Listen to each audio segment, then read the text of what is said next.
Welcome to 4,500 Births Later. We're Sarah and Catherine, two Canadian labor and delivery nurses. And between us, we've supported over 4,500 births. Each episode, we break down what really happens in labor, delivery, and postpartum. Cutting through fear and misinformation, we give you honest guidance from the people who do this work every single day, so you can walk into birth feeling calm, confident, and supported. Guys, we're here today with Alex Troniak, a mother of almost 4. This is my first C-section, so this conversation is going to be a lot of questions, and I feel like really helpful answers from both of you. Very exciting. So this is a different journey for you this time. Has it taken you a little bit to get your head around having a cesarean section versus the 3 previous vaginal deliveries? I really hadn't considered a C-section, and the moment I started to think about what it would actually look like for me to deliver vaginally this time. So after my third birth, a year and a half after my third birth, I had posterior vaginal wall repair. We needed to grow my perineum and repair the back wall. So they cut like a diamond shape into the back of my vag and sewed it. And the recovery was so much harder than any birth. I remember the surgeon being like, you'll be able to deliver if you want to. But at that time, I didn't really. I was kind of like, I don't know if we're having another kid. So I wasn't really concerned about it. Hadn't really thought it through. But either way, it needed to be done. Yeah. And I had great care and was very happy with it. It took a year to feel normal again. Sex hurt for it was uncomfortable. It wasn't normal for over 6 months. And it was a major surgery. So when I was pregnant this time around, I was really going the natural way. At first I wanted to have a home birth. My husband's not okay with that. That's fine. And then I started to think, well, I'm probably going to need to be stitched up. Anyway, so all those things, I started to put the pieces together. Well, then I'll probably need an epidural, but then what about my bladder prolapse? What about the vaginal surgery? And in my brain well, then I'll probably need an epidural this time, or I'd like one. And then if I'm going to be essentially having the surgery again, well, then now I'm thinking, which surgery is going to be easier or harder? Do I want to have constructive vaginal surgery right after birth? Or do I just want to have a C-section and bypass my platinum vagine? Yes. I personally feel that C-sections have a bad rap. Yes. And I have had 2 cesarean sections myself. One was an emergency and one was repeat. And I mean, there's intense recovery if you're having major abdominal surgery, but you have to understand that, as you have just explained, there can be, we've seen, I shouldn't say all that, but anyway, we can, you gotta know. we've seen 4th degree tears. Oh yeah, being a labor and delivery nurse, you would see sometimes what can happen with a vaginal delivery. And so having control over that by booking an elective cesarean section is sometimes, it's less stressful. You know what you're in for. These doctors are performing cesarean sections 4 to 5 times a day. But yeah, why don't we talk through kind of from beginning to end what you're going to come into when you enter the hospital? But before we go there, I think it's also still important to maybe talk about, you had a few vaginal deliveries that were positive, right? Oh, yeah. Can we quickly talk about those? Sure, and then we'll jump forward to the and C-section, I do want to just say, to balance. It's, all birth is incredible. Every single birth is a miracle. And I've had 3 beautiful vaginal births, all in hospital. And each different. The first one was quite kind of medically induced. It had to be. My water was leaking. And so I had 24 hours basically. So they induced me. My body wasn't really going into labor. So they broke my water and I just had one insanely massive contraction. And I just said, I want to have the energy to push my baby out. I'll do an epidural. Did that, slept, woke up the next day. You're 10 centimeters. Let's do this. push it out. She was out, and it was lovely. And the relief from the epidural was something I still think about. That sensation of going from like the most intense pain to the greatest relief. It was heavenly. Were you reluctant to get the epidural? Yeah, because like most moms, first-time moms, you want to have this natural birth, and this is like a glorified birth, and maybe that's why the C-section gets the bad rep too. So you feel like if you have an epidural, it's not a natural birth. Is that right? That is the story I had in my mind, yes. And I think that stems from my mom. I was going to say, did your mom have epidurals? So I was a C-section baby. And with that being her first, she the way she told the story was it's always this, like she was gypped of something. She was robbed of getting to do it the way she wanted to. So the C-section story I grew up with was just this, there was nothing good. And she was also put under general anesthesia. Oh, wow. So I Which don't is know very, when they very stopped doing unusual. that, Yeah. but like, We No. still do general anesthetic if we need to. yeah. If patients don't have an epidural and we have to go to the OR now, they're put to sleep. So if they don't have IV or epidural access, patients have general anesthetic. And I think that's the only time that we would do a general. Is that correct, Sarah? I would say so. Be good when we have our anesthesiologist on here to yeah. give us the real dirt on that. Yeah. But yeah, I think of a case though with a lady with some severe mental health concerns, and they opted to give her a general as per her request, and she was given the option for either one, but that's the one that she chose. Right. Yeah. Mhm. And I think we talked about it when a C-section is not felt like a choice. I think that can obviously change the experience, or Right. if it's an emergency, or if it's after what feels like a failure on whatever attempts of doing it natural or unmedicated, whatever. It feels defeating. And so I think my mom felt defeated in it. And then when she woke up, you're kind of messed up from general, and here's your baby. Like, that's not a great experience Mhm. compared to the million ways to give birth. Yeah. But Okay, let's go back to the epidural. yes, So you felt going into it, I am not getting an epidural because I want a natural experience. And then you said when you got the epidural, it was completely, it was oh the my greatest God, this is relief. the greatest thing ever. And So- it gave me the energy to sleep and then rest and then push my baby out without forceps, without this, without C-section, Right, all right, these right. things, which was the next important thing to me. So what was the turning point in your brain that I'm okay getting an epidural? It's okay. I'm not. Did you feel like The you'd be a contraction just failure didn't if end. you- Okay. It was so bad, and I was puking, and it just, I was, when you're learning about contractions and how they work and there's waves, there was no wave. It was just on once they broke my water, Mhm. and it wasn't letting up. And I was like 6 centimeters, and I'm thinking, I can't do this for 4 more centimeters Mhm. and then have the energy to push my baby out, because I just thought if I can get some relief, then I'll be able to push. Yeah. And I did. And it was the right decision at that Mhm. time. Mhm. And then with my second baby, I was in Fernie, totally different hospital experience. Went into the hospital when I was like very early labor. They wouldn't accept me in Calgary.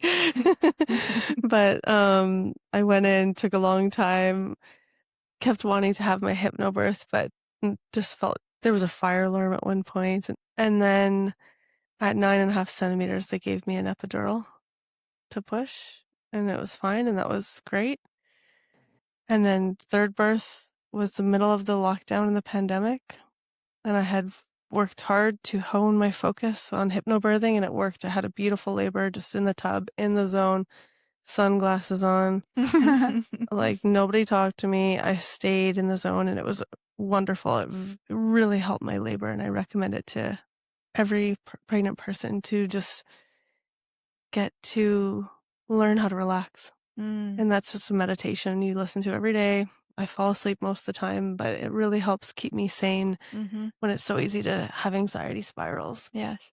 This is a personal opinion, of course, but I feel like epidurals have a bad name, forceps deliveries, vacuum deliveries, cesarean sections. But for me, after watching many women labor and deliver their babies, it doesn't matter what form that baby comes out. It's all about the state of that mother. Mm. Is she calm? Are her eyes coming out of her head? Is she shell shocked? So I think it doesn't matter if it's natural or unnatural. It's all about how that woman is taking this experience in and how she's going to remember it for the rest of her life. So I feel like that Sarah and I's job day to day is making women feel that they're safe. Personally feel that women don't have to go to the points of despair before they get an epidural just to prove something to themselves, to their history. That epidural, as you said, was so needed in that moment, and it works so beautifully for you. So yeah, I think it's easy to give things a bad name, but if we can have stories like yours I shared. think it's interesting too with your fourth baby and each birth being so unique, right? And I find when women come into the hospital and if they've had a traumatic birth, their mind is going there. And often we are reassuring them like it's pretty hard to replicate the exact same thing to unfold. Mm. So to look at it with fresh eyes and just be open and have that focus of healthy baby, healthy mom. Yeah. And we'll see time. what unfolds. Yeah. Yeah. And it's hard because like the trauma obviously comes up. I've had my first came early at 34 weeks. I'll be 34 weeks on Friday. And even just hearing you say like how hard it is to replicate, like, oh, okay, I feel okay. I feel good that I don't. But there is a fear that comes up of anything that's happened before. Yeah. But I do feel like getting to even just having the privilege of getting to choose a C-section and going to a surgeon in the city, because I did want to have an opinion. Is it good to vaginally deliver if I've had vaginal repair surgery? Mm. This is rare. I don't know anyone else who's had this. I don't know anyone else who's had their fourth kid after this. Mm-hmm. So I needed his opinion, and he told me the work that surgeon had done would be destroyed. And there was no maybe.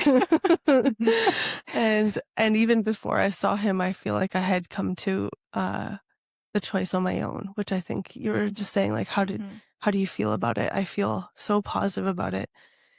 It's easier to feel positive about something that you're consciously choosing and having like the time to accept it, because I hadn't considered it for quite a while. And then once some stories started trickling in and I did the math on how's this actually going to look, but I feel so at peace. I feel very elated and supported, and we're very blessed to have people like you on the floor who care and who are 4,500 births later. Yeah. Whoa. Yeah. Like, that's who we need to hear from. Okay, can I ask you a personal question? Yeah.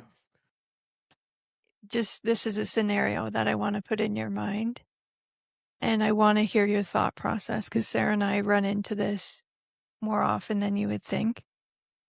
That is, if you're in a situation where you're laboring and the fetal heart rate is not doing well, and the specialist, the obstetrician, have suggested that the only way to get this baby out is via cesarean section, and we need to do it now. What's going through your mind? Okay. You're okay. Mm-hmm. So you were saying previously that you have control over this scenario where you're picking, but in that scenario you're being told.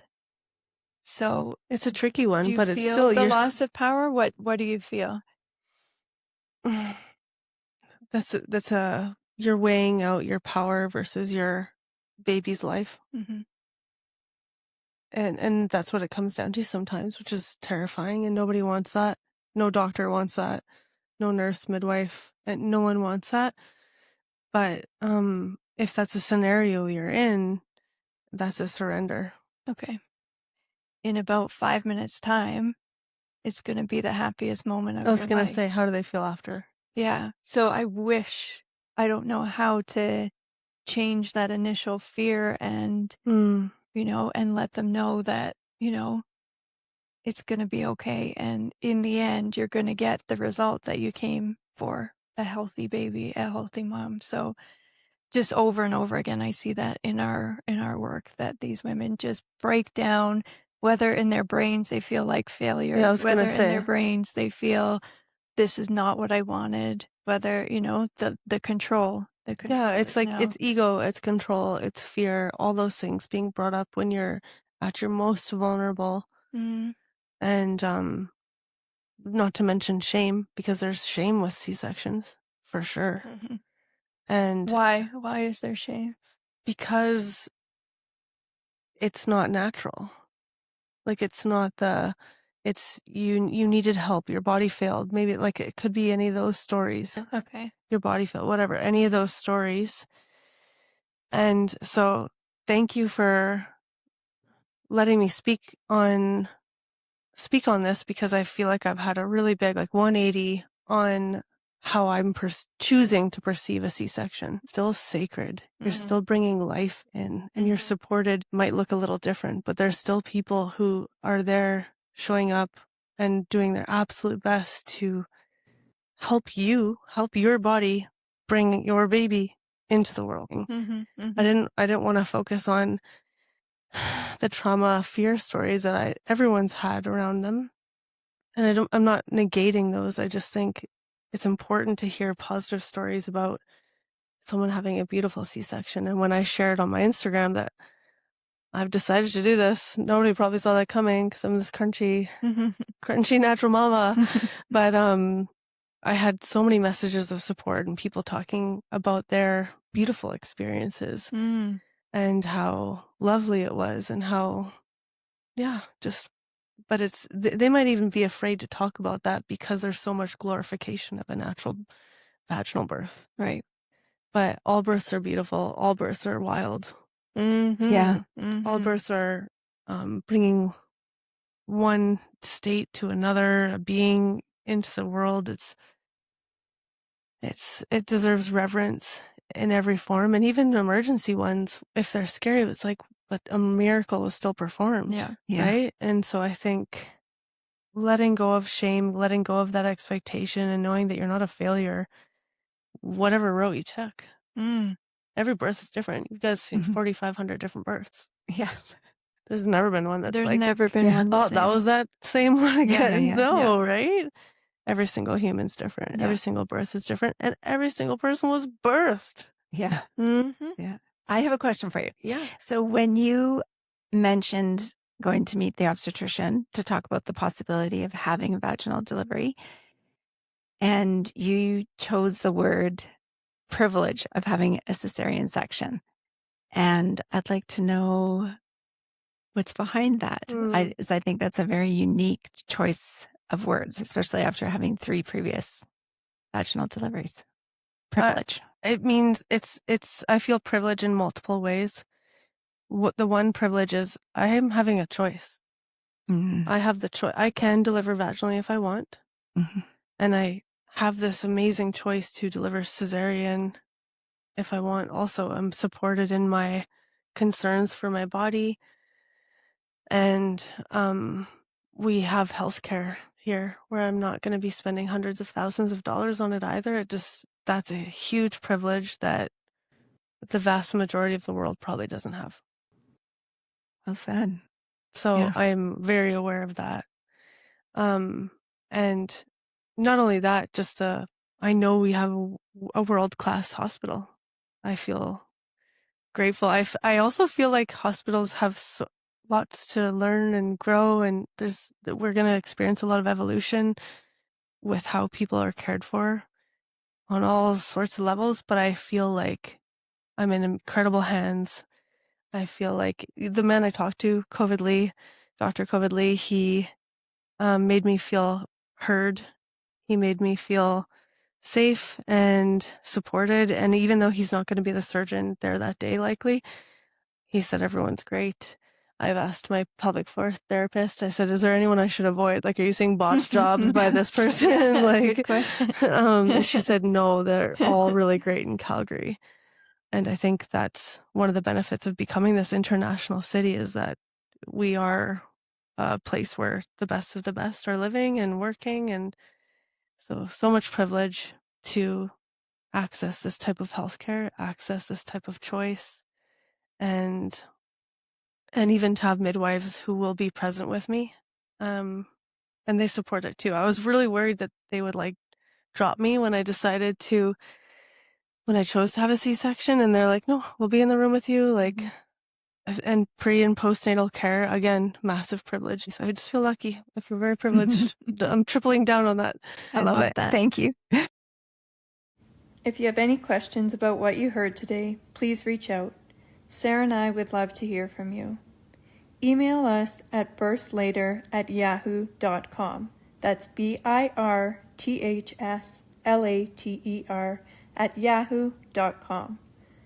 We are here to support you every step of the way. And now for the legal language.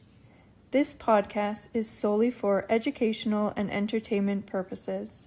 This podcast is not intended as a substitute for professional advice from qualified individuals involved in your prenatal, labor, and postnatal care. Every pregnancy and birth is different, so always talk to your healthcare provider about what's right for you.